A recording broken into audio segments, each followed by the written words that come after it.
What's up, y'all? Trap Guy here. I'm super hyped to bring you guys this video. Today we're gonna be talking about how to get better at Call of Duty, as I'm sure y'all are all super hyped for Modern Warfare 2 coming out, and you're ready to get into the game and drop, some big kill matches.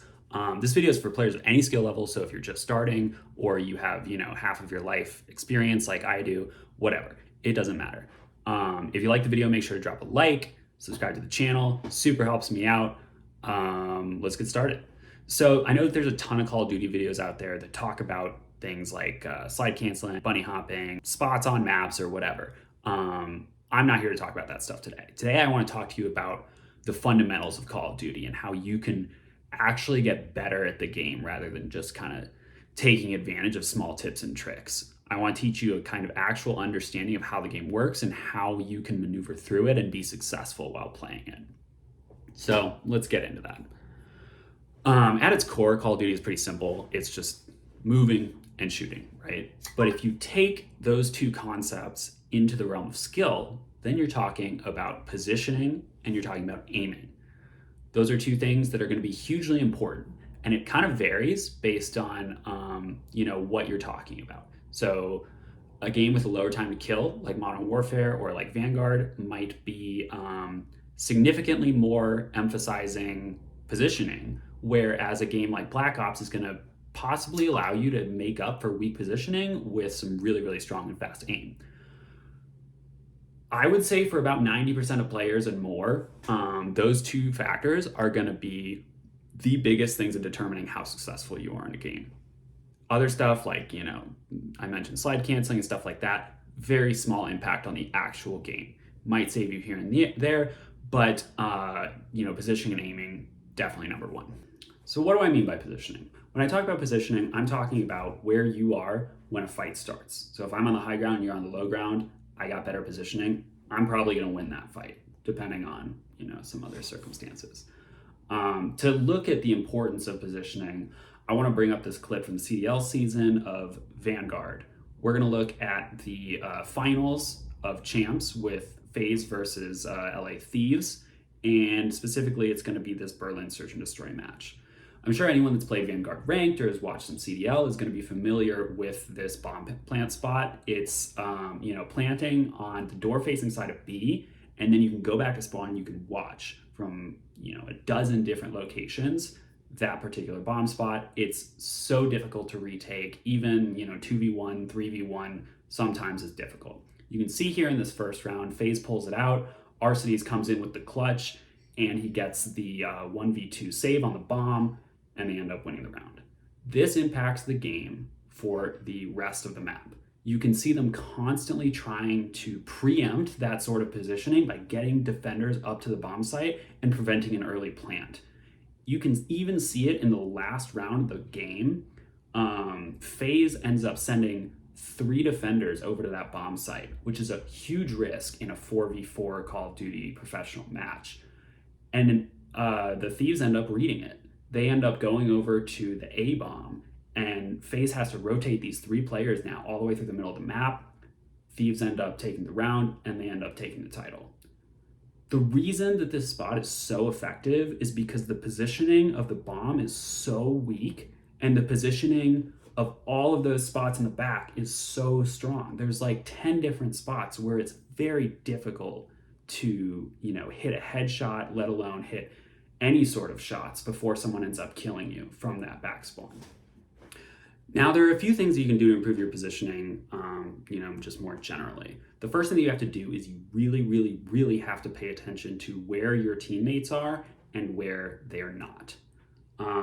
This is going to be your first and foremost universal way of being good at Call of Duty. You can figure out which direction that the opposing team is going to be coming from, and you can figure out where you can travel safely without having to be ready for a fight. If you've ever seen people drop into a Call of Duty on day one and start racking up huge kill games, I guarantee this is going to be one of their better skills, is reading where you should go based on the flow of your team. Let's look at this clip from Modern Warfare 2. It's nothing special. It's just, me working my way through the map, but we're going to look at the decision-making process and why I chose to go the ways that I chose to go. Off spawn, as soon as I get to where my teammates are posted up, it's a decision-making moment.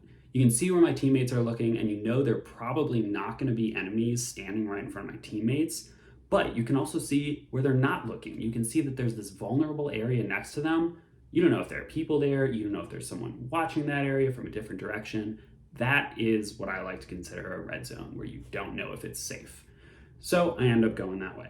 Sure enough, I'm jumping around the corner, ready for a fight in this red zone, and there's a person there. Either they were coming to flank, or they were just waiting there to see if they could catch people doing what I was doing and trying to go the path of, less teammates. So I get that guy. I'm trying to move as quickly as I can through this open area. And you can actually see in this video, one of my teammates is coming with me. Little does he know, he's using the exact strategy that I'm talking about. He sees that I'm moving forward and I'm not getting killed. And so he knows that that space is safe for him to move through. You can tell too, as I'm moving forward, that no one's just running past me to go straight into their spawn, because they know that as soon as you get past a teammate, you don't know what's beyond there. You don't know if it's safe or not. So I get around the corner, I'm looking around, you can see my teammates with me, and at this point, I've traversed, a good 30% of the map probably, and you haven't seen any other enemies. You've seen one guy. You can see that my teammates are still in their original spot. So I know that I must be closing in on a significant portion of the opposing team. Sure enough, I start looking around over here. I'm ready for a fight because I'm in one of those red zones and facing the red zone. And sure enough, there's a guy down there. Probably a lot more too. I don't think I was able to make that. Another thing you can do to improve your positioning is to mentally construct objectives around certain areas of the map. Like you just take a room or you take a hallway, some sort of open space, whatever. You decide that that's an objective and you try to keep control of it. You got to think about, how are you going to defend this? Where is the enemy going to be coming from? Where should I be based on what they're coming from? And how can I put myself in an advantageous position to win a fight? As things quiet down in an area and it feels like no one's coming to you, you can call it a win and you can move to another spot where you're closer to where you believe that the opposing team is. What this does is it takes the vast majority of the map out of the picture so that you're reducing the movements and the positions that you have to actually consider. This is going to significantly simplify your own positioning. As you do this in a game, you're going to provide your team with, great map control. And as you do it more generally, you're going to start to get more comfortable in the areas. You're going to be able to play more aggressively in these areas in the way that you want and still be successful. Let's look at another clip from Modern Warfare 2. It's a domination game on the hotel map, and I've just captured B with my teammates. I make the decision that instead of sitting at B, I want to move up to this new room. I want to capitalize on our momentum. I'm going to make this new room my objective. I'm going to lock it down so that not only can they not get to B, they can't even get close to B, right?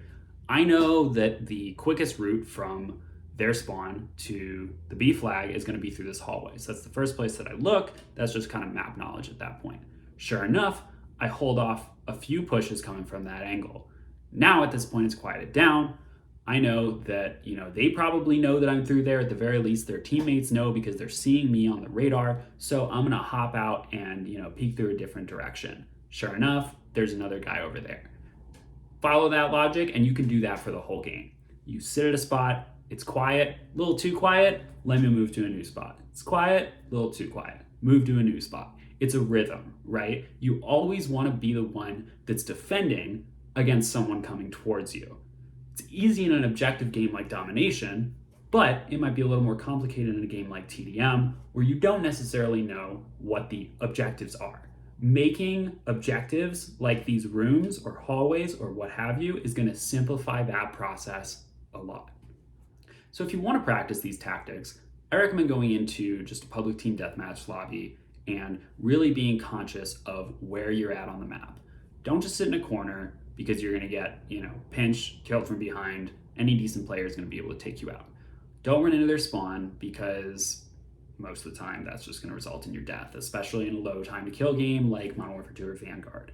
What you want to do is you want to think about where the other team is, where they are probably going to go, and where you should be in order to have a sight line, a proper position set up when that fight starts. That will guarantee you a win the vast majority of the time, even if your aim is lacking. Well, that's it for this video. If you guys enjoyed, make sure to give it a like and subscribe to the channel. I have a ton of these ideas, but I just want to get this video out in time for Modern Warfare 2 so that you guys can get out there and start clapping heads. So, go out and start practicing. Hope to see you guys in the virtual world. Good luck.